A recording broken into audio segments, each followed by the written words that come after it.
Sir book में प्रगतिशीलता का नहीं है। प्रगतिशीलता का मतलब क्या होता है कि रूढ़िवादी ढांचे को तोड़ करके आगे प्रगतिशील मूल्यों की तरफ बढ़ना। तो जाति व्यवस्था हो, धार्मिक अंधविश्वास हो, कुरीतियां हो, अर्थव्यवस्था के स्तर पर हो, राजनीतिक स्तर पर हो, तो इसमें आज हम डेमोक्रेसी या लोकतंत्र की बात करते हैं तो वो क्या है, प्रगतिशीलता ही है। पहले राजशाही थी, राजा का शासन था, तो ये सब स्तर पर जो है तुलसीदास जी ने किस प्रकार से लिखा है वही बताना था, है ना। तो वो मतलब बेसिक है, उसमें समझ आपको आ जाना चाहिए कि किस प्रकार से प्रगतिशीलता यहाँ दिखाई देती है। ठीक है, तो अब देखते हैं मॉडल आंसर। सभी सेल्फ इवेलुएट करते चलेंगे साथ में, और जो भी कीवर्ड्स आपको मिल रहे हैं वो अपने आंसर में ऐड कर लो या अपने नोट्स में ऐड कर लो। ठीक है, तुलसीदास जी भक्ति काल के राम भक्ति काव्य धारा उसके सर्वश्रेष्ठ कवि है। जब हम कवि लिख रहे थे तो संत काव्य धारा, जायसी है तो सूफी काव्य धारा, सूरदास जी है तो कृष्ण भक्ति काव्य धारा। तो ऐसे जो है पहली लाइन तो आप यहाँ से फिक्स कर सकते हो। बस हाँ, थोड़ा थोड़ा कुछ और से किसी विद्वान के अनुसार कुछ है तो वो लिख दो, है ना, वरना सबका उत्तर सेम हो जाएगा। तो थोड़ा आप अपने तरीके से भी कंटेंट को मोल्ड कर सकते हो।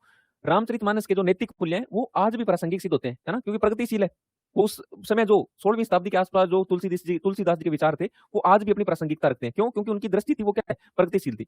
वो आज भी सिद्ध होते हैं, परंतु समकालीन प्रगतिवादी आलोचक जो है तुलसी काव्य को प्रगतिशील नहीं मानते। आचार्य शुक्ल ने जो है तुलसी को लोक मंगल की साधनावस्था का कवि माना है। वहीं डॉक्टर विश्वनाथ त्रिपाठी जो है अपनी पुस्तक है लोकवादी तुलसी, उसमें तुलसीदास जी की सामाजिक चेतना को स्पष्ट करते हैं। तो इसमें हम जो आलोचनात्मक मूल्यांकन था तो आलोचना वाला भी डाल दिया कि कुछ आलोचक है ना, इन्हें क्या है, चाहे वो वर्ण व्यवस्था हो, जातिगत व्यवस्था और नारी दृष्टि, उसके स्तर पर इन पर आरोप भी लगाते हैं। तो उन आरोपों को ही डिस्कस करते हुए और वो किस प्रकार से समझे जाने चाहिए, उनका संदर्भ क्या था, वो हम देखेंगे मॉडल आंसर में। तो ये इंट्रो है ना, डिमांड को एड्रेस करते हुए लिखा गया। उसके बाद में हम देखते हैं हमारा आंसर्स आगे।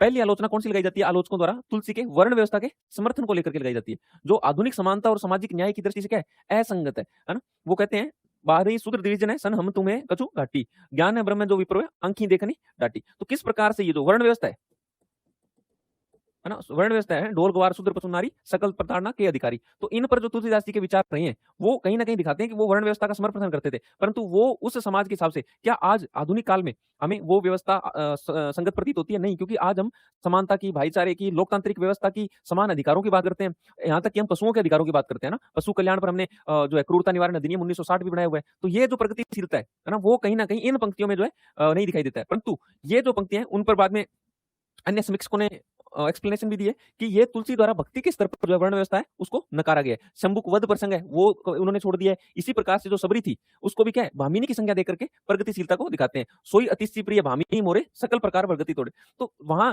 एक बहुत ही छोटे अंश में जो है कभी तुलसीदास जी ने उस विचार वर्ण व्यवस्था का समर्थन करते हुए दिखते हैं, परंतु इन जनरल भक्ति में उन्होंने समानता की बात करी है, चाहे वो नारी पुरुष हो, चाहे वो किसी भी जाति का व्यक्ति हो, सभी को समानतापूर्ण व्यवहार उनके साथ जो है तुलसीदास जी दिखाते हैं। ठीक है, इन्होंने इसीलिए जो शबरी थी वो भी तथाकथित उस समय निम्न जाति की मानी जाती थी, परंतु श्री राम प्रभु उनके हाथ के बेर खाते हैं। तो वो जो प्रसंग है इन्होंने शबरी को क्या है, भामिनी का प्रसंग बोला है। भामिनी यानी कि अत्यधिक सम्मान की दृष्टि से इनको क्या बोलते हैं, संज्ञा दी है। तो वो जो है कहीं ना कहीं इनकी प्रगतिशील दृष्टि को ही दिखाते हैं। ठीक है, कवितावली के उत्तरकांड में तुलसी जो है जाति व्यवस्था पर व्यंग्य भी करते हैं। जो जाति व्यवस्था का, वर्ण व्यवस्था का हम कहते हैं कि तुलसीदास जी समर्थन कर रहे प्रतीत हो रहे हैं, तो वहीं आप जब कवितावली देखोगे तो वहां इन्होंने जाति व्यवस्था पर व्यंग्य किया है। दूत कहो रजपूत कहो जोला कहो, काहू की बेटी काहू की जाति बिगाड़ न सो, काहे को बेटी बेटा सो, जो है इसमें काहू की जाति बिगाड़ न सो, काहू की बेटी सो बेटा न बाबू। तो इस प्रकार से तुलसीदास जी कहते हैं कि मुझे किसी की बेटी से अपना बेटे का व्यवहार नहीं करना है, ना मुझे किसी की, मुझे आप चाहे राजपूत कहो चाहे जोलाहा कहो, इस प्रकार के आपके जातिगत संदर्भों से कोई फर्क पड़ता है। तो वो व्यंग्य करते हुए जाति व्यवस्था है उस पर क्या है नकारते हैं और ये पंक्तियां लिखते हैं। तो ये कहीं ना कहीं अगर तुलसीदास जी वर्ण व्यवस्था का समर्थन करते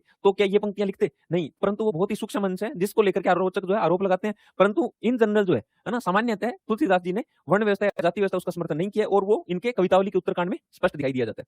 दूसरी आलोचना क्या लगाई जाती है, कुछ स्थानों पर इनके स्त्री के प्रति जो रूढ़िवादी और परंपरागत दृष्टिकोण है उस पर लगाई जाती है ना, जो तुलसी को आधुनिक मूल्य व्यवस्था में सीमित सामाजिक चेतना वाला बनाते हैं। उन्होंने कहा है ढोल गवार शूद्र पशु नारी सकल ताड़ना के अधिकारी। तो तुलसीदास जी इन पंक्तियों में चाहे वो शूद्र हो चाहे वो नारी हो, है ना, महिलाएं हो, उन सबको क्या है प्रताड़ना के अधिकारी माना है ना। उनको कहीं ना कहीं ये क्या है उनकी प्रगतिशीलता को सीमित करता है। जो नारी दृष्टि है वो इसी प्रकार से आपको जब लक्ष्मण जी की पंक्तियां भी कुछ है, नारी हेतु प्रिय बंधु गवाई, है ना, जब श्री राम लक्ष्मण मूर्छित हो जाते हैं तो श्री राम कहते हैं कि मैंने सीता को पाने के लिए या एक नारी को पाने के लिए अपने प्यारे भाई को जो है वो गंवा दिए। तो वो भी कहीं ना कहीं प्रगतिशीलता है, वो उसको बाधक या सीमित बनाता है। तो ये पंक्तियां बहुत ही छोटा अंश है वापिस से, है ना, परंतु इन जनरल जो है उन्होंने चाहे भक्ति मार्ग है उसमें जो है नारी हो जातिगत हो उन सब स्तर पर समानता पर बल दिया है, वो हम आगे देखते हैं।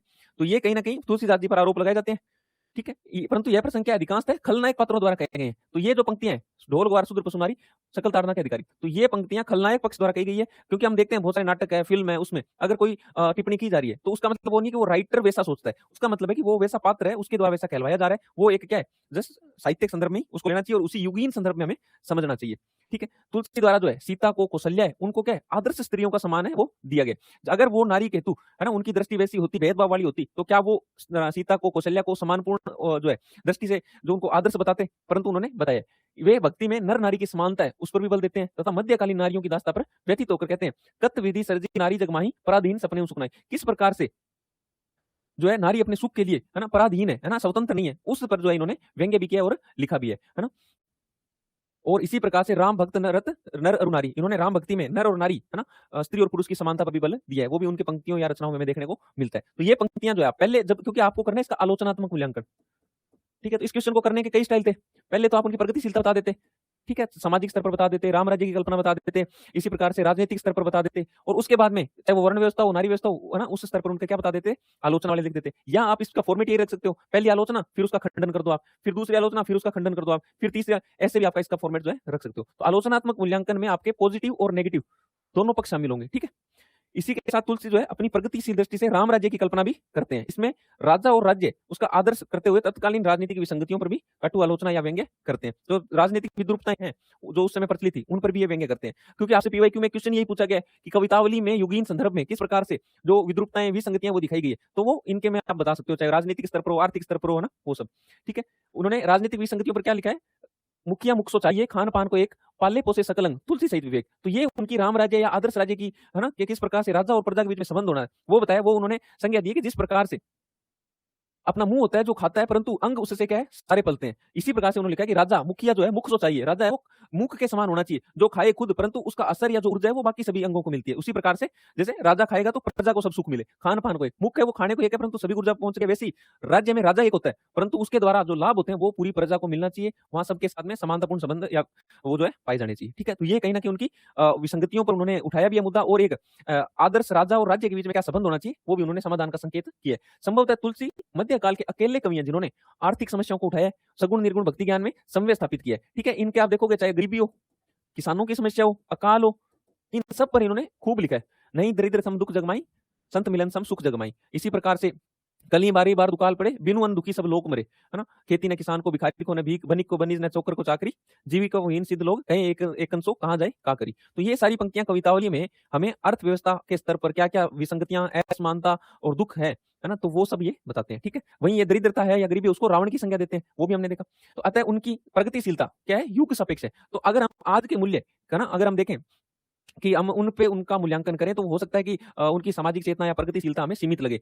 आज जब हम पशु कल्याण, पशु अधिकारों की बात कर रहे हैं, आज से आप 150 वर्ष पूर्व जब आप देखोगे कि शिकार किया जाता था राजाओं द्वारा, तो उस समय तो सम्मान की दृष्टि से देखा जाता था, क्योंकि उस समय पशु अधिकार ये मूल्य नैतिकता के अंतर्गत नहीं आते थे। तो जैसे जैसे एक समाज का विकास होता है, जैसे जैसे समाज आगे बढ़ता है, उसमें प्रगतिशीलता आती है, उसमें इस स्तर पर जो है मूल्य है वो नैतिकता धारण करते हैं। तो वही उसी हिसाब से यहाँ कहा गया है कि हमें तुलसीदास जी उस 16वीं सदी के जो उनकी रचना है उसका उसी युगीन या उसी समाज में जो तत्कालीन समाज था उसके स्तर पर उनको समझना चाहिए, ना कि आज की जो हमारी चाहे वो नारी दृष्टि हो, चाहे वो दलित विमर्श हो, चाहे वो आदिवासी विमर्श हो, इन पर हमें उनका जो है मूल्यांकन नहीं करना चाहिए, ठीक है।